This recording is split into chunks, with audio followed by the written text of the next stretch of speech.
Welcome to the Playmakers. I'm Jonathan. And I'm Riley. After dominating Chaminade and BYU in the Maui Jim Maui Invitational, the men's basketball team faced a tough matchup in the championship game against Dayton. It took overtime, but KU managed to pull off the win 90-84. Udoka Azubuike finished with 29 points, and Devon Dotson led with 31, which helped them both be named as co-MVPs of the tournament. Dotson was named Big 12 Player of the Week for his performance throughout the Invitational. Duke hosted Stephen F. Austin in a game that was expected to win handily heading into Thanksgiving. However, things did not go as planned as the Lumberjacks pulled off maybe the upset of the season as they beat the Blue Devils 85-83. The game was tied at 8-3 with Duke having a chance to win, but chaos soon ensued.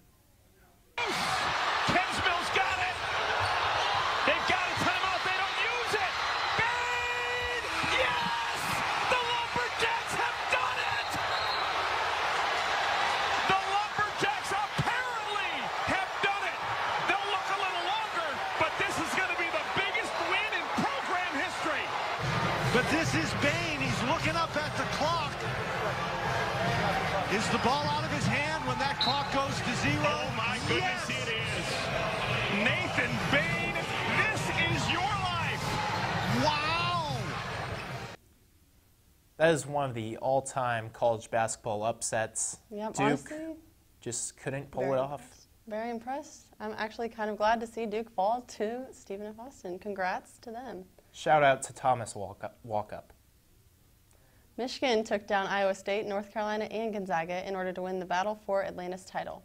As a result, Michigan went from not being ranked to 4th in this week's AP poll, which is one of the biggest jumps in poll history. Marquette guard Marcus Howard scored 51 points to help the Golden Eagles pick up a 101-79 win against USC. This is now the third time in his career he has scored 50 or more points in a single game. He's just the third major conference player to have a 50-point performance in 3 consecutive seasons. In NBA news, the Lakers' 10-game win streak came to an end on Sunday night as they lost to Dallas Mavericks, 114-100. Luka Doncic continues to build his MVP resume as he recorded a 27-point, 10-assist, and 9-rebound performance in this one. With Thanksgiving week in the books, here's an updated look at the current NBA playoff picture. The Lakers and the Bucks are on track to get the 1 seed in the playoffs, while the Nuggets and Raptors remain close intact. This NBA season has been an interesting one. The big fight with Karl Anthony Towns, Joel Embiid. Just fun so far, and can't wait for the playoffs. Yeah, sounds exciting. After the break, Stephanie will bring us more international sports news. Stay with us.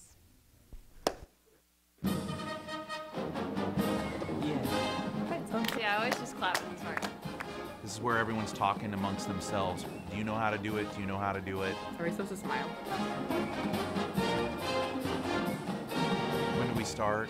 Somebody over here already started. Can we talk about the piccolo part's the most complicated one? It is. If you listen, you're doing it when the band's not playing. You have to tell me when it starts. I still don't know. Here we go.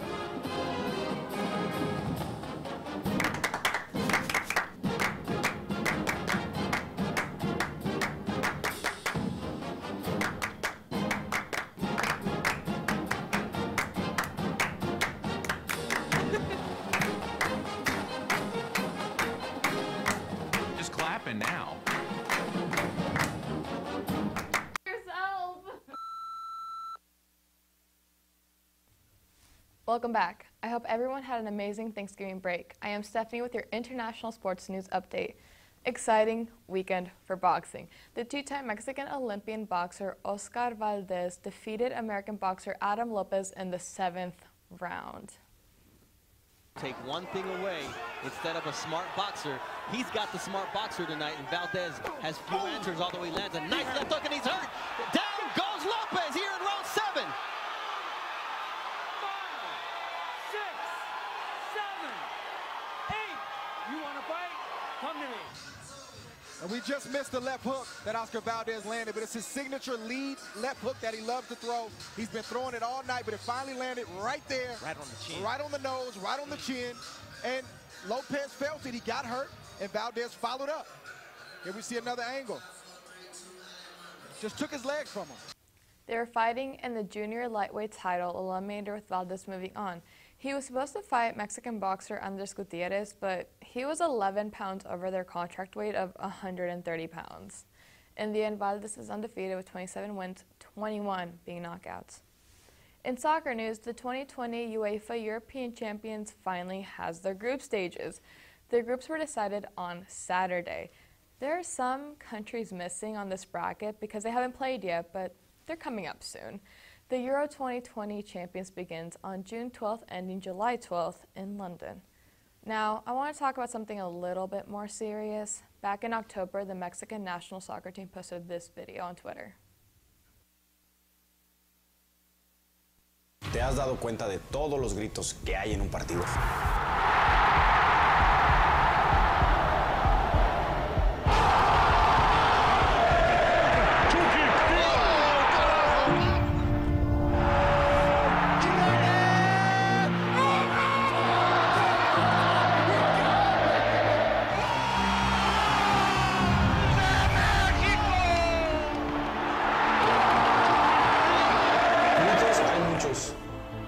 Pero hay uno solo que nos puede dejar en silencio. Incluso sin mundial. La cosa está así. Si gritas puto, el árbitro detiene el partido y te sacan del estadio. Si se vuelve a escuchar el grito, el árbitro interrumpe el partido y podría retirar a los jugadores hacia los vestidores. Y si se repite, el próximo juego sería a puerta cerrada. Y si es con la selección, podríamos llegar a perder el partido. Va en serio. Es la nueva disposición de la FIFA en todo el mundo. Por un grito, quedamos fuera del juego. Un mundial significa mucho para todos. Es la emoción de millones. No por algunos, vamos a perder todos. ¿Y ves que otros gritan? Señálalos. Nos vemos en el estadio. Grita todo lo que tú quieras. Menos el grito que nos deja fuera del juego. I have been going to Mexican soccer games since I was a very little girl, and I can say that this is true. Mexicans have a tradition of shouting the anti-gay slur whenever the opposing team's goalie kicks the ball. This kind of got out of control during the Gold Cup, especially during the final against the United States. I was actually at the game in Chicago, and the word could be probably heard from a mile away.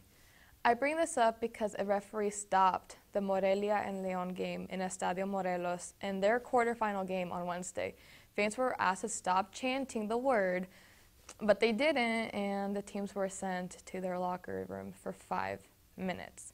The game ended in a draw, but they played again Saturday, and Morelia won. The Mexican national soccer team has been trying their very best to stop the chant, but it's harder than they think because this is a tradition that's been passed down through generations. I don't know. On a lighter note, the Canada Curling Cup ended yesterday. The women's final was against Canadians Rachel Homan and Tracy Fleury. Homan ended up winning 9-4 for her second title Canada Cup. Her team is the first to qualify for the 2021 Roar of the Rings Olympic trials.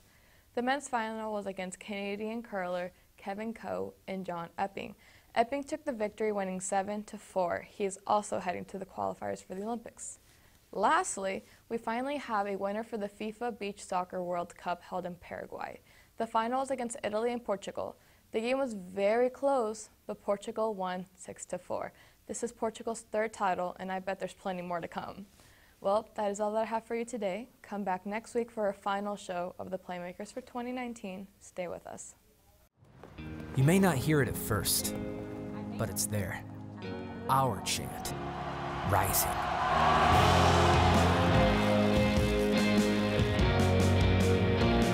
On this summit, callings converge, voices unify into a chorus that sounds out for good, for greatness. Can you hear it?